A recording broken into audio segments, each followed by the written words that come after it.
Hey team, this lecture is going to look at topic 3.1 on the expansion and development of land-based empires.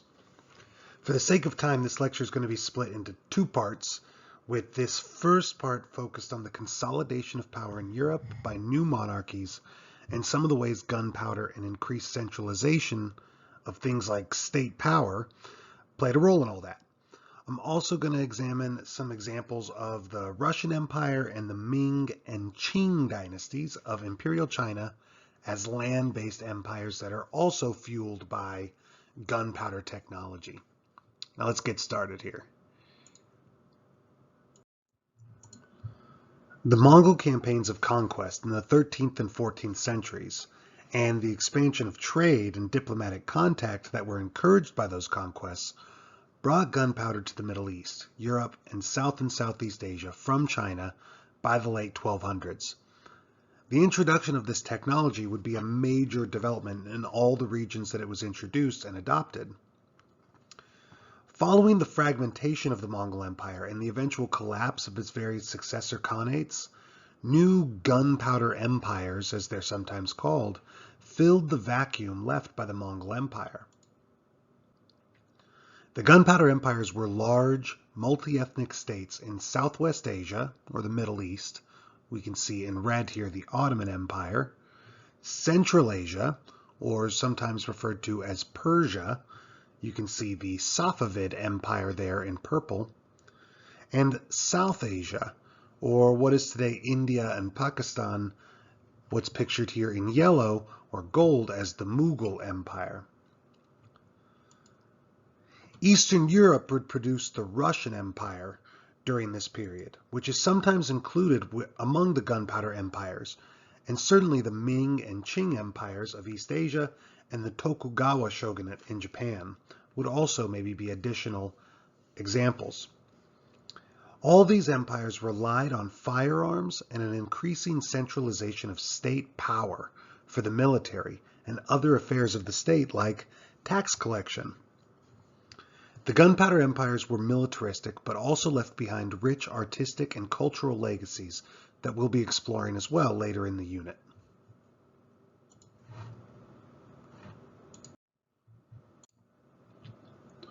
(1450) is the year that is often used to mark the end of the medieval period and the start of what is referred to sometimes as the early modern period, which basically goes from 1450 to 1750, the period we're in now. Several significant events concluded or occurred around that year that helped support its place as a buffer between historical periods. For example, the end of the plague in 1353 and the consequences of all the death from that disease over the century that followed, such as the labor shortage and the positive effects that that had on the lives and incomes and freedoms of the common people, the peasants and the serfs of Europe, was dramatic, essentially ending serfdom in Western Europe. The 100 Years' War between France and England is concluded in 1453, and that war involved some of the earliest very large-scale use of gunpowder weapons by Europeans in warfare. The link in this video, in this lecture here, actually connects to a video that demonstrates a lot of the different kinds of cannon and tactics that were used as artillery in the 100 Years' War. The fall of Constantinople is an event we've discussed before that happens in 1453 through the Ottoman Empire's conquest of that city.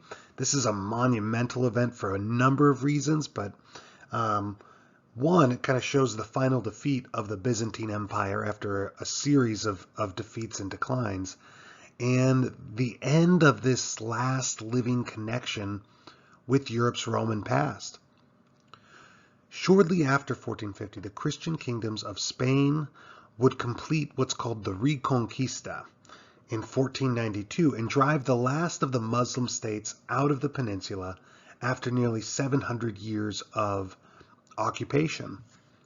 The Reconquista increasingly involved the use of gunpowder weapons as well, in the form of cannon and handguns and muskets, similar to the weapons and tactics used in the 100 Years' War.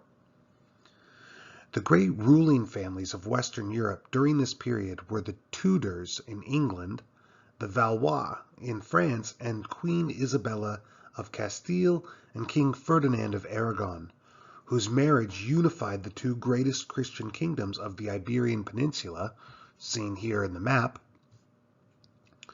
and whose combined armies, also aided increasingly by gunpowder weapons, would drive the last of the Muslim states from Spain by 1492 with the defeat of Granada. The new monarchies founded by these families worked to centralize power into their hands through the use of more professional militaries, as well as more efficient bureaucracies and tax collection systems that we'll talk about later in another lecture. Gunpowder was instrumental to helping these monarchs centralize power because monarchies like the Valois, for example, were able to defeat the private feudal armies of the nobility, with the gunpowder armies of the king blasting down castle walls and other fortifications of upstart nobles and holdouts, and creating a border that looked close to those of modern France. More and more power was concentrated in the hands of the monarch than ever before, compared to some of the kings of the early Middle Ages. You can see in this map here a look of of France that is divided between a bunch of various feudal territories and possessions of the king and little bits that belonged to Europe prior to the 100 Years' War. By the time that war had concluded, Europe had begun to take a much more familiar shape, with France coming close to, like we said, borders that would be similar to what they hold today in that country. Despite the use of gunpowder weapons that would be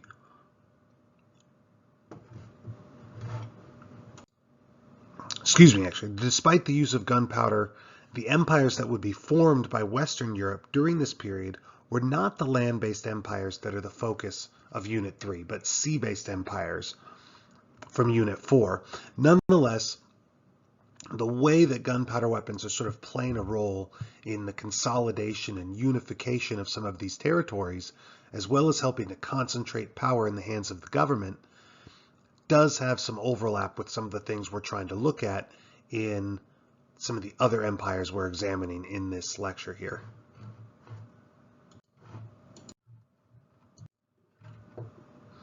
One exception to the idea of European land-based empires would be the Russian Empire that expands dramatically between 1462 and 1741, from a modest region surrounding the city of Moscow to an empire that sprawled across Central and Northern Europe, from the Baltic Sea in the west, all the way to the Pacific Ocean and even Alaska in the east. Russia remains today, and was during this period, culturally and geographically divided between Europe and Asia. Much of its territory and resources lay in Asia, but the core of its Russia population, as well as its capital city, lies nearest to Europe. The Kievan Rus, one of the early states of the Russians, had been conquered by the Mongols and were either directly controlled by the Khanate of the Golden Horde or made to pay tribute for centuries. The Mongol vassal of Muscovy skimmed money off the tribute owed to the Mongols to help fund and build a more well-equipped military that was eventually able to turn on the Mongols and carve out a zone of Russian control from the Mongols. Ivan IV, or Ivan the Terrible, the Tsar of the Russian Empire from 1547 to 1584, oversees a gigantic expansion of that empire. He expanded the empire east, taking control first of descendants of the Mongol Khanates of the Golden Horde, now the Khanates of Kazan, Astrakhan, and Siberia. This expansion relied on gunpowder weapons that were often pulled over the ice on sleds or transported by the rivers on barges. Among some of the richest families and largest landowners in Russia were a family known as the Stroganovs. The Stroganovs played an important role in Russia's expansion by using their wealth to help finance the profitable conquest of Siberia. and even going so far as to hire fierce bands of peasant cavalry warriors that were known as the Cossacks. The conquest of Ivan would help expand Russia's empire beyond the banks of the Volga River into the Caspian Sea, giving water access to other great empires of the Ottomans, Safavids, and Mughals, this trade being one more kind of financial goal and reason for the expansion of empire.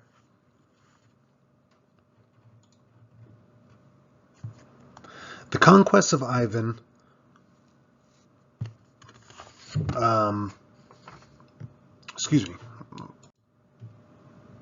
The conquests of Ivan and his successors were aided by disease. Disease was a major participant in these conquests and those of their successors. Many of the tribes that were traded with or defeated by the eastward expansion of the empire ended up being highly susceptible to the diseases carried by the Russians and died in large numbers.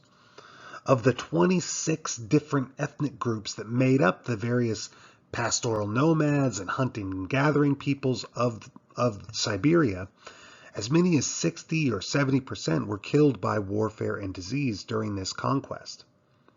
Survivors were often rounded up and forced onto reservation-style lands in an effort to protect them, all while Russian settlers moved into the area and built settlements of their own.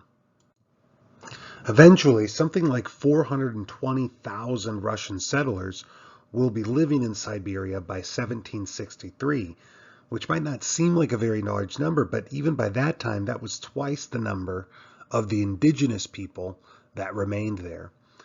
Again, the devastation of war and disease upon these people reduced them to a fraction of their numbers. We're going to see a similar situation, although to an even greater degree, in the contact between Europeans and Native Americans, where warfare kills many people, but disease is again one of the major killers of Native Americans, similar to the Siberian peoples.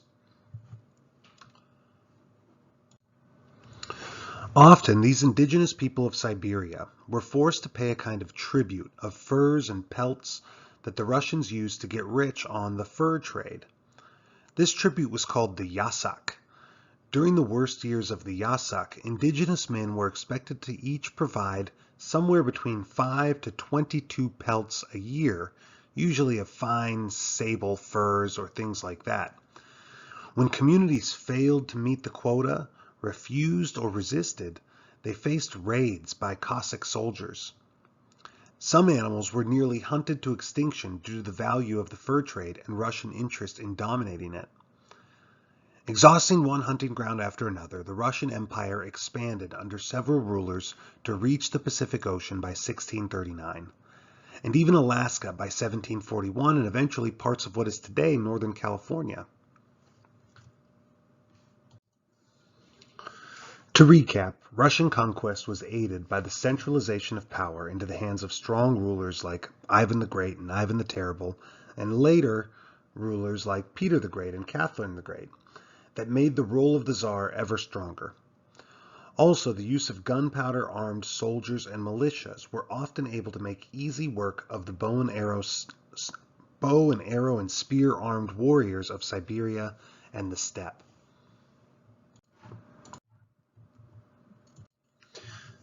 Finally, we come to East Asia. The great power in East Asia during this time, and still the grandest civilization in the world in terms of economic power and population, was China. The Yuan dynasty, founded by the Mongols in 1271, was overthrown by a new Chinese dynasty, the Ming, in 1368. The Ming dynasty would rule a stable China for close to 3 centuries, between 1368 and 1644. It is the Ming dynasty that will first deal with the arrival of fleets of Europeans, such as the Portuguese and the Dutch and others, though we had a lot of problems caused by this eventually. The Ming rulers expanded China into Mongolia and Central Asia for a short time after driving the Mongols out of the heartland of China, but suffered some major defeats against the Mongols in the 1440s, and even had one of their emperors captured by the Mongols in battle. future rulers would decide to invest much more heavily in a greatly expanded and renewed Great Wall of China. In fact, a lot of what we see in pictures and movies and television shows and stuff like that of the Great Wall was built during the time of the Ming Dynasty, and not with the more ancient parts of the wall from the time of the Han or earlier.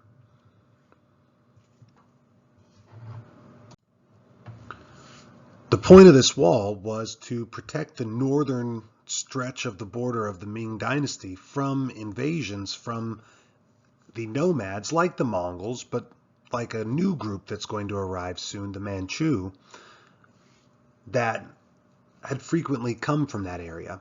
And while the wall wasn't always like an entirely connected thing, what it did do was try to force invaders through predictable areas, right? Certain choke points and mountain valleys where a more defensible position could be taken up. We shouldn't necessarily think of it as one long, unbroken, continuous wall, right? Big, long sections of it do exist, but oftentimes the goal is to sort of channel the enemy armies into certain areas so that you can be prepared for their advance. Zheng He should be mentioned here. He's the famous Muslim eunuch admiral of the Ming Dynasty, the guy that makes 7 voyages into the Indian Ocean on enormous vessels, on these missions of diplomacy and all this that you've read about before. But this will be discussed in another lecture. We'll talk a little bit more about Zheng He and his contributions to the Ming Dynasty and to kind of ocean exploration at a later point.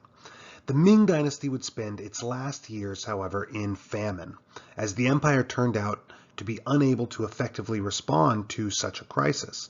Peasants began to riot and rebel across the empire, and city after city withdrew their support from the empire and declared their independence. In the midst of this political and environmental crisis, the Manchu, a partly nomadic group from Manchuria, northern China, invaded and conquered the divided Ming Empire, with many Ming generals upset with the corruption, and inefficiency of the Ming to betray the empire and switch sides to the Manchu. The Manchu would defeat the Ming and establish a new dynasty called the Qing, or Pure Dynasty, which would last from 1644 to 1911 and would be the last imperial dynasty of China. The dynasty would eventually collapse itself due to internal political, social, cultural strife, as well as strong outside interference by European colonial powers. But that's at a much later period in time.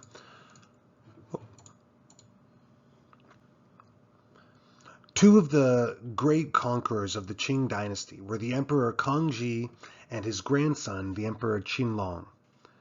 Each of these men would add large amounts of territory to the Chinese Empire, and these later conquests often saw the use of gunpowder weapons against less well-equipped and less well-trained armies of nomadic tribes that no longer had quite the same military edge over increasingly modern gunpowder militaries like the Qing and also weaker settled societies.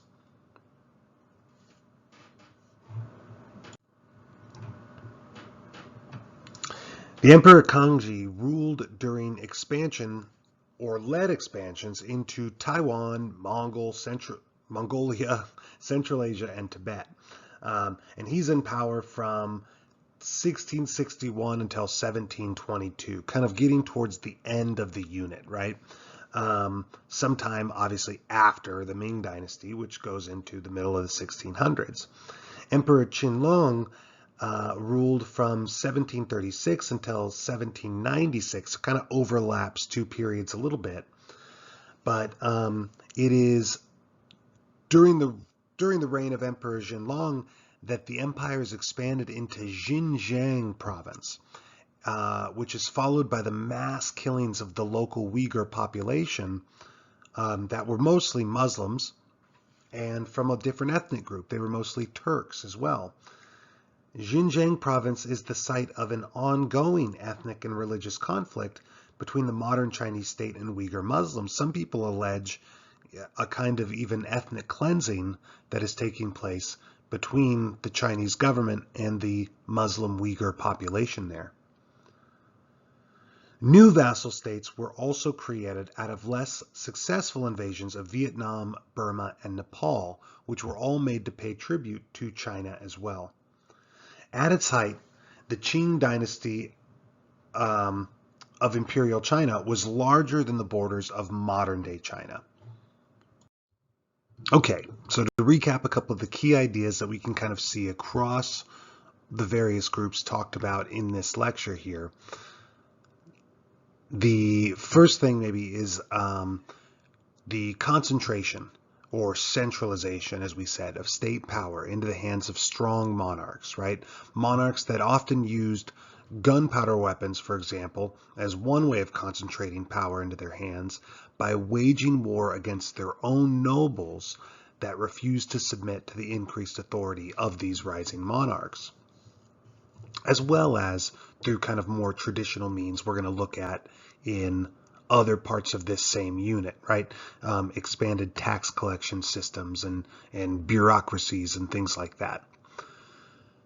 Gunpowder weapons, right, are obviously a common theme in all the places we've talked about so far and all the places we're going to look at in the next part of this lecture in part 2. Gunpowder weapons were often used against groups that were less able to deal with that technology, like the hunter-gatherer and pastoral nomads of Siberia and the Eurasian steppe, or the Turkish nomads of Western China or Tibet, as well as North and South American and African peoples, and later Australians, or the Aborigines of Australia. Sometimes gunpowder weapons would transfer to the hands of indigenous people as well, and these people were able to conquer and subjugate their neighbors and carve out empires of their own. The best examples of this are in Africa and the Americas, but there are a couple others. The wars against indigenous people during this time were devastating and killed large percentages of them, while also opening great expanses of land through conquest. The growth of these empires was often fueled by increased revenue, by conquering neighbors, for example, and taxing them and bringing their resources under your control, and also by controlling trade routes and regions of resources like the fur trade of Siberia, or we will see later in places like North America, or controlling certain plantation-based resources of places like India and the Spice Islands by some of the maritime empires of the Europeans. All right, well, that concludes this first part. I will be recording and posting a second part to this lecture and looking at the Islamic gunpowder empires of the Ottomans, Safavid, and Mughals, as well as a brief look at the Tokugawa shogunate of Japan. Thanks a lot, and I hope that was helpful. Talk to you guys soon.